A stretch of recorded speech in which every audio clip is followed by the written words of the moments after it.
You're a bad hombre, Bob. One battle after another comes to us from filmmaker Paul Thomas Anderson. It was based on a novel Vineland by Thomas Pynchon and involves a group of revolutionaries calling themselves the French 75 who set out to complete a mission. They do that, but then they are besieged by forces that they did not expect to deal with, and unfortunately, they must disperse. Please disperse! Nothing to see here!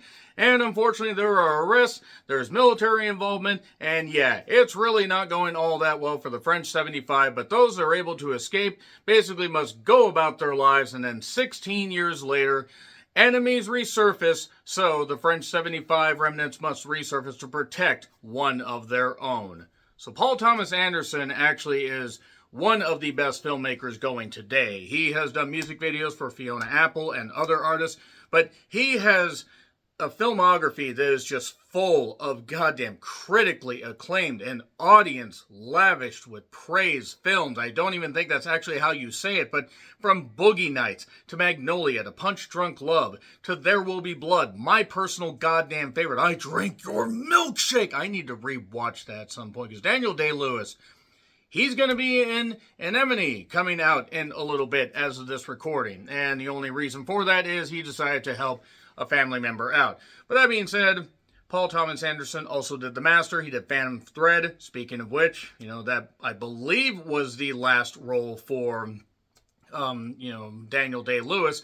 But man, oh man, what an actor he is. He's not near this film, but I just wanted to shout Daniel Day-Lewis.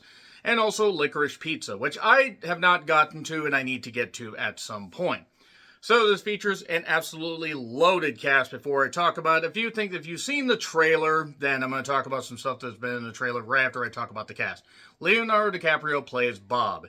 He is part of the French 75, and he had a relationship with Perfidia, who is played by the very, very fucking gifted 1001 herself, Tiana Taylor, who, I mean, she's been in other stuff, but just that role right there, that's career defining. And she's going to do great roles. She did, great stuff here, but that's a career defining role. That was an incredible fucking performance. Layered and just so goddamn gutting. 1001 was really good. But, they're together in this group, and also we have one of the villains of this film, Colonel Lockjaw, played by Sean Penn, played terrifically by Sean Penn, I might add.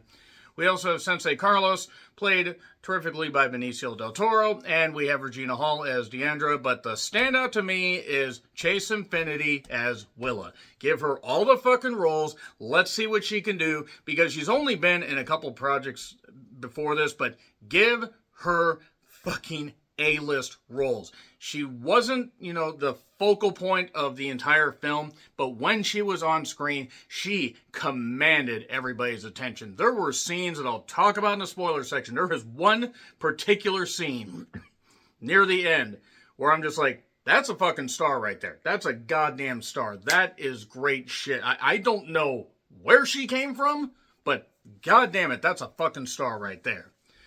So, Paul Thomas Anderson with his great filmography and the fact that this was hyped to the it was hyped to the fucking max. I could not believe the amount of advertising I saw. And admittedly, at first, wasn't exactly sold on the trailer. I thought, okay, it looks okay.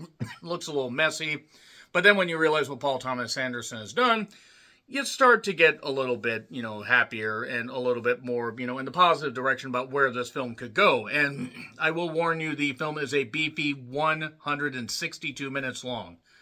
For those that want to break it down a little bit further, 2 hours and 42 minutes. Now, that includes end credits, but let me just say right now, before I dive into any more of the plot, you need to fucking see this movie as soon as possible. You need to see this at whatever theater you got close to you. If you can see it in a big format, do it.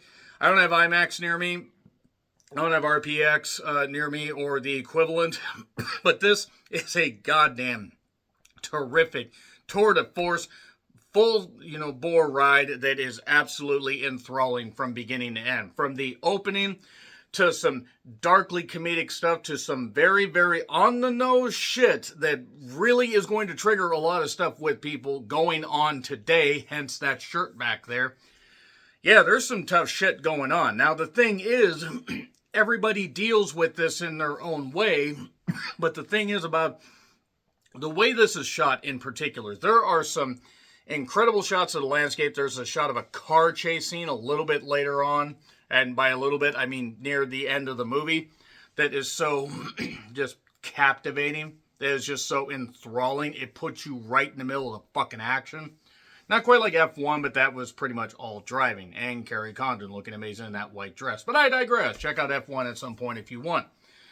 This is just so fucking thrilling from beginning to end, with nary a wasted word, nary a wasted breath, nary a wasted action, not a wasted second of film.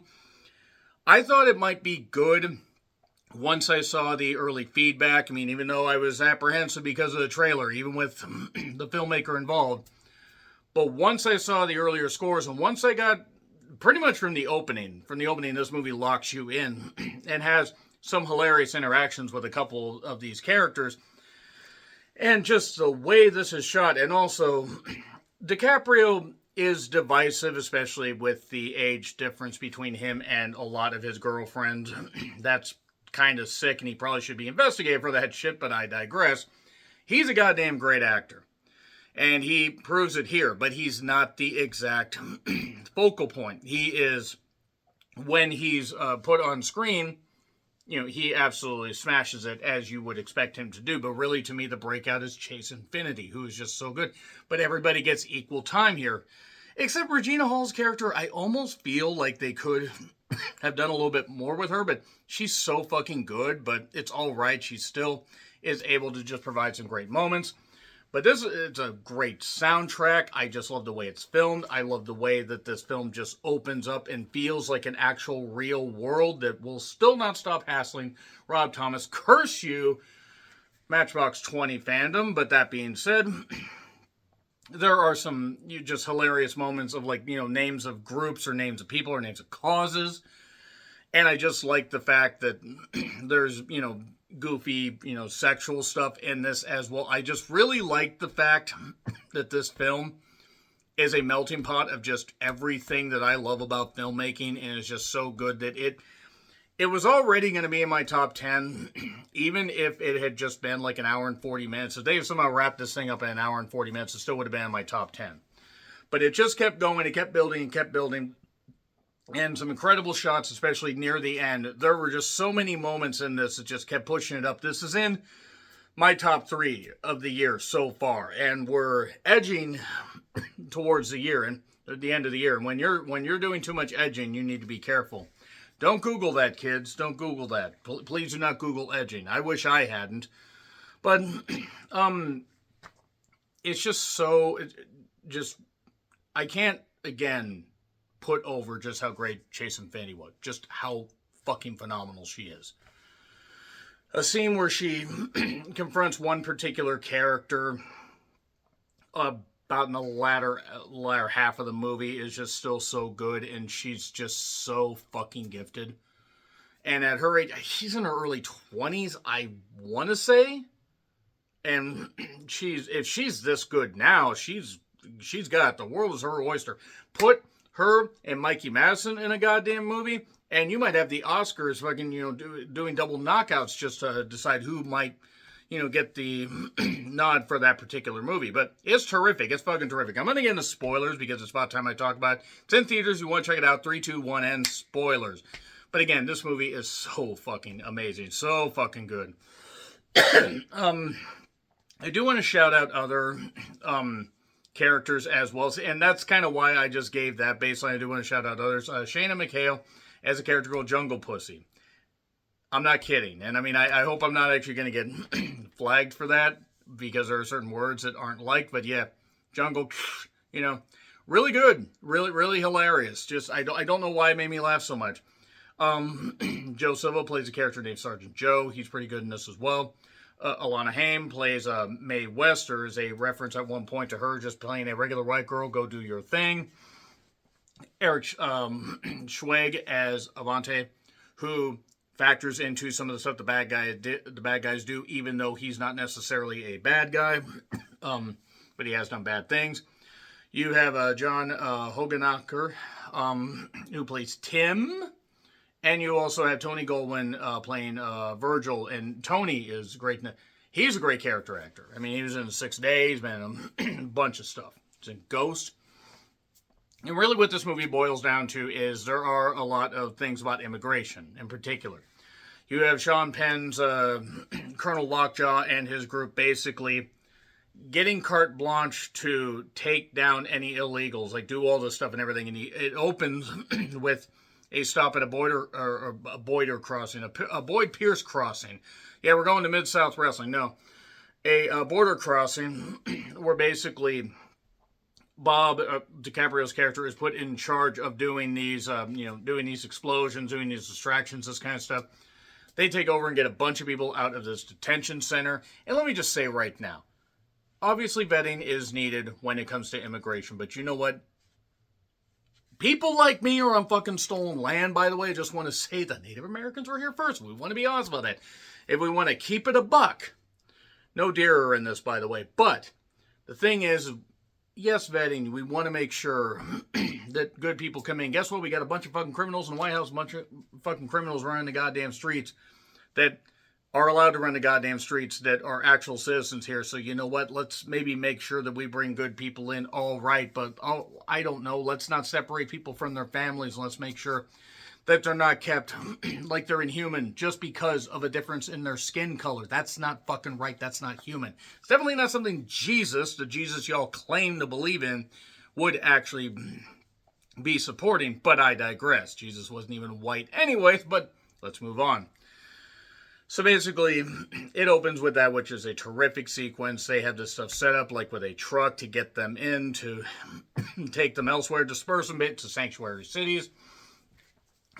And there is this interaction with Lockjaw and Perfidia, where she basically, has him and basically makes him get it up while she has a gun on him, and then has him bound his hands, with zip ties and stuff like that. It makes him get it up with just that freaking, just with it at full staff. She makes him, do that and humiliates him and stuff like that. And there's a reason for it a little bit later on.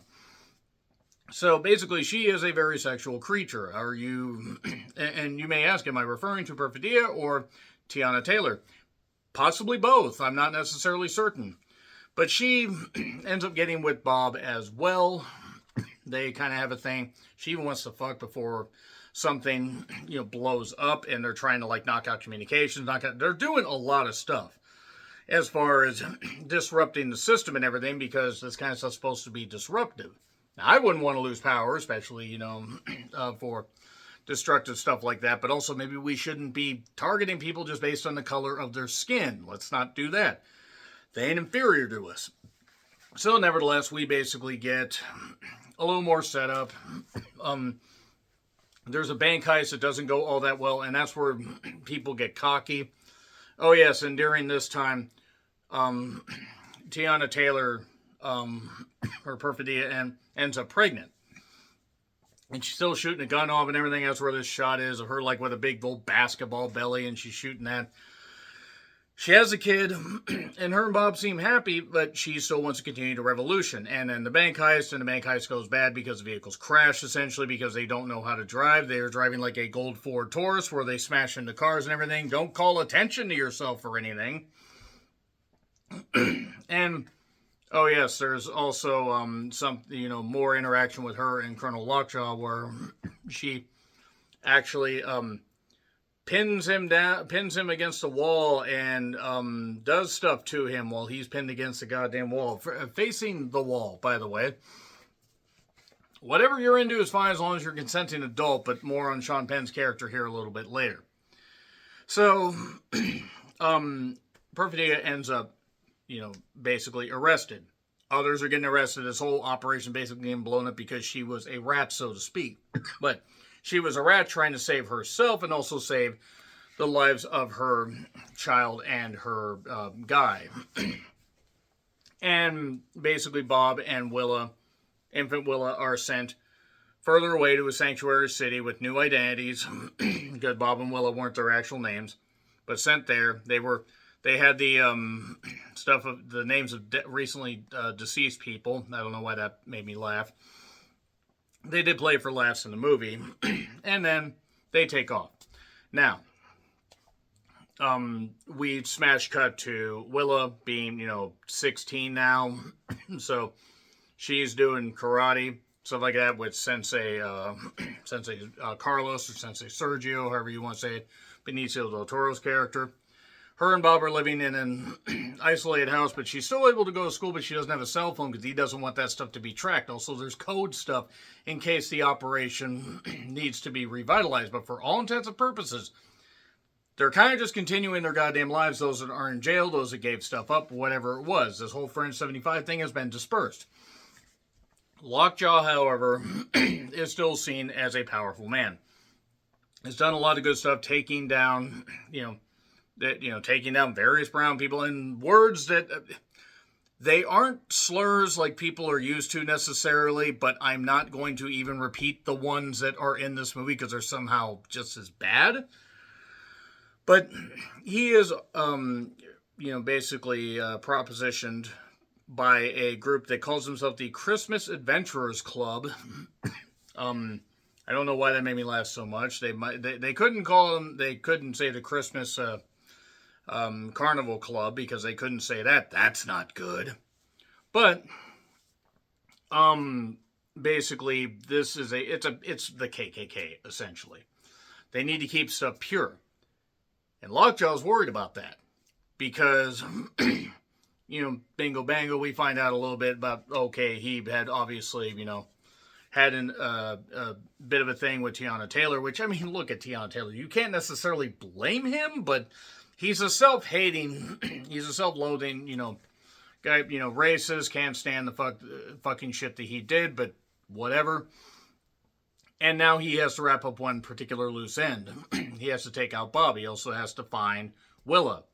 Because it turns out, by the way, and I mean, I think we figure this out well before they say it, but Willa is actually Colonel Lockjaw's daughter. And now he needs to find a way to take care of that. First, he has to prove it, and he has to find a way to take care of it. So, Bob, meanwhile, after Willa is taken by Deandra, Regina Hall's character, they end up, and I'm skipping over some stuff because there's a lot of moving parts here, but Bob is trying to remember all the code stuff and everything the codes speak to the representatives of this group and everything. He can remember certain things, but he can't remember this one question, the time. What's the time? And it turns out, actually, there is no time. There's, no specific timer or everything. Time's a construct, this kind of stuff. It's like some flowery stuff. But since he can't remember that, he can't get the rendezvous point, so he doesn't know where he needs to go to get his daughter now that this stuff's going on. And Sean Penn, by the way, very, very terrific at being evil and stuff like that and everything. He's a really insane individual in real life. He stood up for good cause, but he's also insane. But meanwhile, Benicio del Toro's being kind of chill and tranquilo and all that, and is also, it's a sanctuary city, so he has a family, he has stuff, but he has other people that he's helping and knows, like stores that are housing people up there and letting them work and stuff like that, but they have a place to stay, because again, we're treating people like second-class citizens just because of their skin color, which we shouldn't. And I'm going to stand for that. If that's a problem, too fucking bad, y'all can get your goddamn MAGA fuckwit asses off my goddamn channel. But there's this, the Christmas Adventurers Club thing. They find out about this. There's a character named Tim that is asked to take care of something, shall we say. There's Virgil. He's another guy there. There's also this old guy. My God, when he was in school, they didn't have history. His high school diploma had to be chiseled on a stone tablet. Dinosaurs literally roamed the earth the last time that he was in school, but I digress. Essentially, Bob is trying to find Willa. There's some funny moments where he is on the phone, this kind of stuff, on a payphone, because he doesn't have it. I mean, he has a phone of some variety he needs to plug in, but it's like an off-the-grid phone.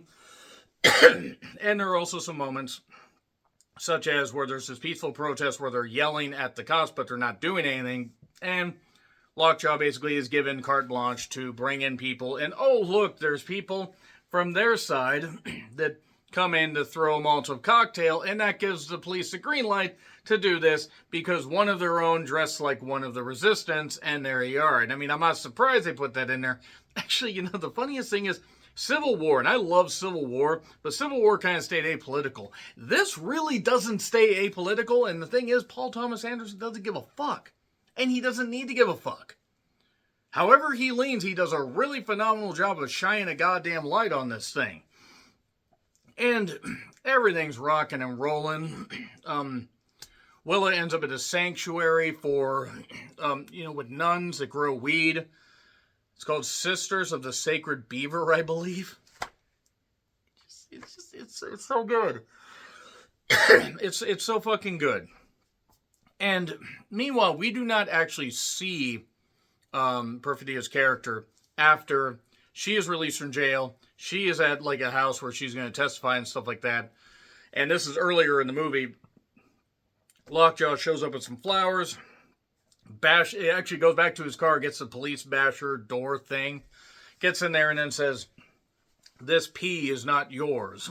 Is not yours a controller." Something like that. Really good. Really good stuff. We actually don't see Tiana Taylor too much in this.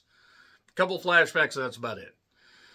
And Willa finds out, by the way, she thought her mom was a hero, but actually turns out her mom was a bit of a rat. People were upset and that kind of stuff. And it's kind of a shades of gray thing. Like, she did sell people out. I don't know how many people she sold out. Because there were a bunch of people at the Sisters of the Sacred You-Know-What that were just tired of that resistance life and just decided to do this. But they're still kind of doing the resistance also. Avante is a character played by Eric that is kind of a bounty hunter. He at one point finds a guy that is living in one of the sanctuary areas that he takes to the military place, while some other guys are saying, some kids are doing the reading and everything, like the code, snap, crackle, pop, all that. And speaking of code, Bob can't remember some of this stuff with the code. He finally gets on the phone with all this crazy stuff going on. Sensei Carlos is helping him. He gets the phone plugged in. He's able to do this while he's in Carlos's apartment. Not very nice apartment, by the way. And he ends up basically not being able to remember the time he wants to go over that guy's head. So he gets transferred to the supervisor, threatening to call in something. I think it's a gray wolf something. Not an air wolf. We don't have Jan Michael Vincent in this, because I think he's been dead for years. But he basically talks to one of his revolutionary friends, 75 friends that was in. I think he was part of the original thing, if I remember right, because a lot of moving parts and characters. And he says, "What's my favorite, type of pea?" Pea, like woman, what woman part? Mexican hairless is what he said. And it's like, oh, it's him. What the hell are you doing? Give him this information. I don't know. That was one of the funniest goddamn moments, and it shouldn't have been, but it was so goddamn good. So, essentially, he finds out about the rendezvous point, but Lockjaw gets there and does a DNA test, quick DNA test, find out that, oh yeah, it's his daughter, and he actually is, and Lockjaw's very steadfast like this, the way Chase and Fanny just does the stuff, she just needles him, because she reminds him of the mother, how the mother was, where he did love her, but God damn it, he's so racist. He's a self-loathing racist. He just couldn't admit that he was wrong for hating people because of their race. Whatever, but great scene here with Chase and Fanny. She's just really good stuff. There was an earlier scene actually that was in the trailer where she's talking to Bob just before she gets taken by Regina Hall to this sanctuary thing, this monastery. And he says, "Oh, I see this friend. Is that a he or she or a they? It's not, it's not that hard. It's they, them. They're non-binary." He's like, "I'm just trying to be polite." I can identify with that because I try to be respectful of pronouns, and sometimes I have said the wrong thing in reviews and in public when talking to somebody I know. And they weren't rude or anything, but it's just like, it's hard to tell. So I try to be as respectful as I can. So, back to the DNA test. DNA test proves that that's his daughter. So now he has to find a way to basically erase her, but this Christmas Adventurers Club is already aware that all this stuff's going on. They send somebody after to clean us up. So basically, he, being Lockjaw, gives Willa to Avanti, who's like, I don't do anything with kids. I don't take care of kids. I don't do that. And he says, fine, take him there. I'll pay your daily rate anyway. And so he's going to take him somebody else to take care of it because don't ask, don't tell, didn't see anything. And he does that. And meanwhile, Bob has stolen a vehicle because he had to jump out of Sergio's vehicle after the Sanctuary City stuff and all that stuff with the police and getting into another car. And Bob actually got arrested and then got rescued because there are sleeper agents for French 75 in the hospital that let him out. He got into Carlos's car. Unfortunately, they were drinking. Modelo must have paid handsomely for the sponsorship. They're driving along, and he basically ends up having to, have Bob jump out of the car. Bob tries to actually shoot Colonel Lockjaw, but isn't able to, or hit anybody, or hit the broadside of a barn. And now the Avanti is taking Willa to this whole thing with these guys that are clearly going to do bad things to her, end her life, and I hope only that, but I don't know. But Avanti's sitting there and then realizes, you know what? No. He goes out with a gun. He frees her, goes with a gun, blasts them, but unfortunately ends up dead as well. Now, Bob has stolen a car.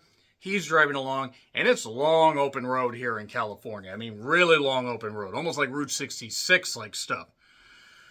And Lockjaw's driving along, and suddenly this Mustang comes up, and this is something that was in the trailer where a guy points, big old shotgun. I mean, big old shotgun. Boom, just blast him in the face, blast him off, and that kind of stuff.